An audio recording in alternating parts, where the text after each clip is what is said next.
Hi ಸ್ನೇಹಿತರೆ, ನಮಸ್ಕಾರ. ಇವತ್ತು ಭೂಮಂಡಲ ರಂಗೋಲಿ ನೋಡೋಣ. ನಮ್ಮ ಅತ್ತೆಯವರು ಹೇಳ್ಕೊಡ್ತಾರೆ, ಒಂದ್ಸತಿ ನೋಡಿ. ರಂಗೋಲಿಯನ್ನು ಹೇಳ್ಕೊಡ್ತಿದ್ದೇನೆ. ಈಗ ನಾವು ವಾಸಿಸೋದೇ ಭೂಮಿ ಮೇಲೆ. ಅದಕ್ಕಾಗಿ ಈ ಭೂಮಿಯಲ್ಲಿ ನಾವು ಏನೇನು ಹೇಗೆ ಮಾಡ್ತೀವಿ ಅನ್ನೋದನ್ನು ನಾನು ಹೇಳ್ಕೊಡ್ತೀನಿ.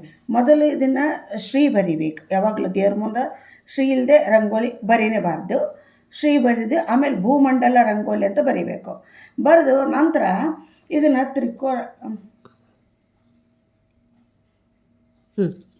ನಂತರ ಇದು ತ್ರಿಕೋನ ಆಕಾರದ ಹಿಂಗೆ ಮಂಡಲ ಒಂದು ಮಾಡ್ಕೋಬೇಕು. ಇದನ್ನು ಮಾಡ್ಕೊಂಡು ಇದ್ರೊಳಗೆ ಭೂಮಿ ಇದು ಏನದು, ಇದು ನಮ್ಮದು, ಇದು ಭೂಮಿ. ಈ ಭೂಮಿ ಇದು ನಾವು ವಾಸಿಸೋದೇ ಈ ಭೂಮಿ ಮೇಲೆ. ಈ ಭೂಮಿ ಸುತ್ತಲೂ ಏನಿರ್ತದೆ, ಈಗ ನಾವು 6 ಈ ಥರದ ಹಿಂಗೆ ಸ್ವಲ್ಪ ಕಮಾನ್ ಟೈಪ್ ಈಗ 6 ನಾವು ಏನು ಮಾಡ್ಕೋಬೇಕು, ಈ ಥರ ಕಮಾನ್ ಮಾಡ್ಕೋಬೇಕು. ಇದಕ್ಕೇನು ಅನ್ಬೇಕು, ನಾವು ಈಗ 6 ಋತುಗಳು, ಇವು ನಮ್ಮ 6 ಋತುಗಳು ಇರ್ತಾವೆ. ಹೌದಾ? ಋತುಗಳು ಎಲ್ಲರಿಗೂ ಗೊತ್ತಿದ್ದಿದೆ. ಅದು ಋತುಗಳು 6 ಋತುಗಳು, ದಿಕ್ಕುಗಳು ಇವೆಲ್ಲ ಗೊತ್ತಿದ್ದಿದೆ. ಆದರೆ ಇದು ಋತುಗಳು. ಆಮೇಲೆ ಇದ್ರ ಸುತ್ತಲೂ ಮತ್ತೊಂದು ನಾವು ರೌಂಡ್ ಹಾಕ್ಕೋಬೇಕು. ಒಂದು ಮಂಡಳ ಹಾಕ್ಕೋಬೇಕು. ಮತ್ತೆ ರೌಂಡ್ ಹಾಕ್ಕೋಬೇಕು. ಒಂದು ರೌಂಡ್ ಹಾಕ್ಕೊಂಡು ನಂತರ ಅದರ 8 ದಿಕ್ಕುಗಳು ಹಾಕಬೇಕು. ಅದೇ ಥರನೇ ಮಾಡ್ಕೊಳ್ಳೋದು ಎಲ್ಲನೂ. ಈ ಥರ ಕಮಾನ್ ಗದ ಮಾಡ್ಕೊಳ್ಳೋದು. ಮಾಡ್ಕೊಂಡು ಇದು 8 ದಿಕ್ಕುಗಳು 8 ಹಾಕ್ಕೋಬೇಕು. ಈ ಥರ ಇಲ್ಲದ ನೋಡ್ರಿ, ಈ ಥರ 8 ಹಾಕ್ಕೋಬೇಕು. 8 ಹಾಕ್ಕೊಂಡ ನಂತರ ಮತ್ತೆ ಒಂದು ರೌಂಡ್, ಮತ್ತೆ ಒಂದು ಸರ್ಕಲ್ ಹಾಕ್ಕೋಬೇಕು. ಆ ಸರ್ಕಲ್ ಸುತ್ತಲೂ ಮತ್ತೆ 12 ಹಾಕ್ಕೋಬೇಕು. ಇದೇ ಥರನೇ 12 ಹಾಕ್ಕೋಬೇಕು. ಈಗ ಇವು ಏನವ 12 ಮಾಸಗಳು ಆಯ್ತು. ಮಾಸಗಳಾದ ಕೂಡಲೇ 24 ಕೇಶನಾಮಗಳು. ಇದೇ ಥರನೇ ಈ ಥರನೇ ಇನ್ನು 24 ಹಾಕ್ಕೋಬೇಕು. ಹಾಕ್ಕೊಂಡ್ರೆ 24 ಕೇಶನಾಮಗಳು ಎಲ್ಲರಿಗೂ ಗೊತ್ತಿದ್ದಿದೆ. ಕೇಶನಾಮಗಳು ಅದು 24 ಕೇಶನಾಮಗಳು. ಆಮೇಲೆ ಇದಾದ ಕೂಡ ಮತ್ತೊಂದು ಇದೇ ಥರದ ರೌಂಡ್ ಹಾಕ್ಕೋಬೇಕು. ಸರ್ಕಲ್ ಇದೇ ಥರ ರೌಂಡ್ ಸರ್ಕಲ್ ಹಾಕ್ಕೊಂಡು ಆಮೇಲೆ ಇವು ಎಷ್ಟು ಹಾಕ್ಬೇಕಂದ್ರೆ ಇವು 52 ಹಾಕಬೇಕು. ಈ ಥರದ್ದು ಇದು 52 ಈ ಥರ ಹಾಕ್ಕೋಬೇಕು. ಹಾಕ್ಕೊಂಡ್ರೆ ಇದೇನದು ಅಜಾನದ ದೇವತೆಗಳು ಅಂತ. ಇವೆಲ್ಲ ಏನು ದೇವತೆಗಳು. ಇದು ನಾವು ಈ ವಾಸಿಸೋದೇ ಈ ಭೂಮಿಯಲ್ಲಿ. ಈ ಭೂಮಿ ಸುತ್ತಲೂ ಇಷ್ಟೆಲ್ಲ ನಮಗೆ ಇರ್ತಾವಂತ ನಾವು ತಿಳ್ಕೊಬೇಕು. ಆಮೇಲೆ ಇದು ನಂತರ ಇದು ಶ್ರೀಕಾರ ಬರಿಬೇಕು.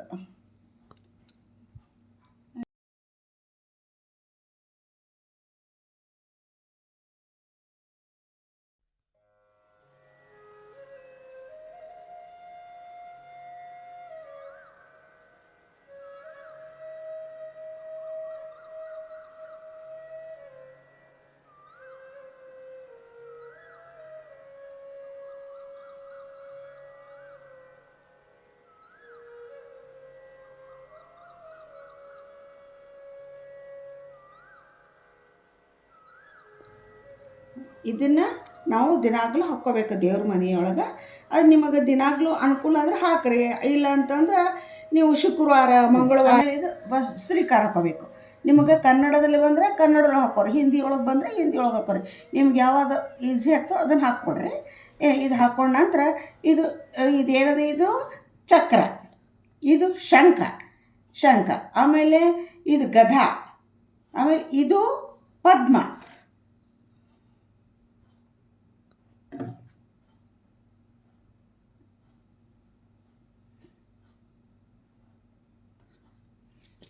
ಇದು ಪದ್ಮ,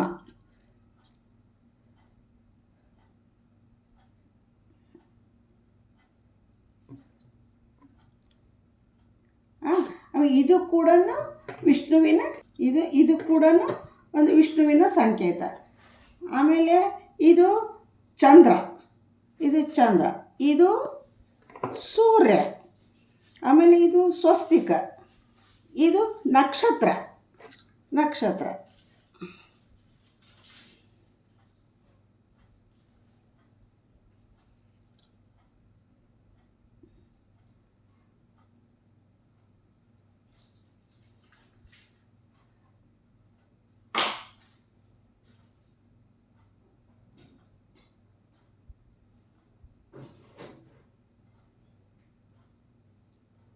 ಇದು ನಕ್ಷತ್ರ ಆದ ಕೂಡಲೇ ಆಮೇಲೆ ಇವು ಸ್ವಸ್ತಿಕ. ಯಾವಾಗಲೂ ನಾವು ಸ್ವಸ್ತಿಕ್ ಹಾಕಬೇಕು. ಯಾಕಂದ್ರೆ ಸ್ವಸ್ಥವಾಗಿ ಇರಲಿ ಅನ್ನೋದಕ್ಕೆ ದೇವತೆಗಳು ನಾವು ದೇವ್ರ ಮನೆಯೊಳಗೆ ಯಾವಾಗಲೂ ಸ್ವಸ್ತಿಕ್ ಹಾಕಲೇಬೇಕು. ಯಾಕಂತಂದ್ರೆ ಸ್ವಸ್ಥವಾಗಿ ಇರಲಿ ಎಲ್ಲರೂ ಅಂತ ಅನ್ನೋದಕ್ಕೆ, ಒಂದು ಮನೆಯೊಳಗೆ ಎಲ್ಲರೂ ಚೆನ್ನಾಗಿರಲಿ ಅಂತ ಅನ್ನೋದಕ್ಕೆ, ನಾವು ಸ್ವಸ್ಥವಾಗಿರಲಿ ಅನ್ನೋದಕ್ಕೆ ನಾವು ಈ ಸ್ವಸ್ತಿಕನ ಹಾಕಲೇಬೇಕು. ಸ್ವಸ್ತಿಕ ಆಮೇಲೆ ಇದೇನದು, ಇದು ಆಕಳ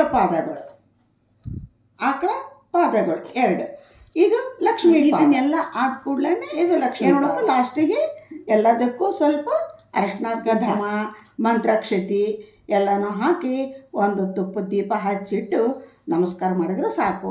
ಯಾರ್ಯಾರಿಗೆ ಎಲ್ಲೆಲ್ಲಿ ಯಾವ್ಯಾವ ಜಾಗ ನೋಡಿಕೊಂಡು ಹಾಕ್ರಿ. ಒಟ್ಟು ಕಾಲಾಗ ತುಳಿಲಾರ್ದಂಥ ಜಾಗಕ್ಕೆ ಮಾತ್ರ ಹಾಕಬೇಕು. ದೇವ್ರ ಮನೆಯೊಳಗೆ ಹಾಕಬೇಕು. ದಿನಾಗ್ಲೂ ಆದರೆ ಇದು ದಿನಾಗ್ಲೂ ಹಾಕಬೇಕು.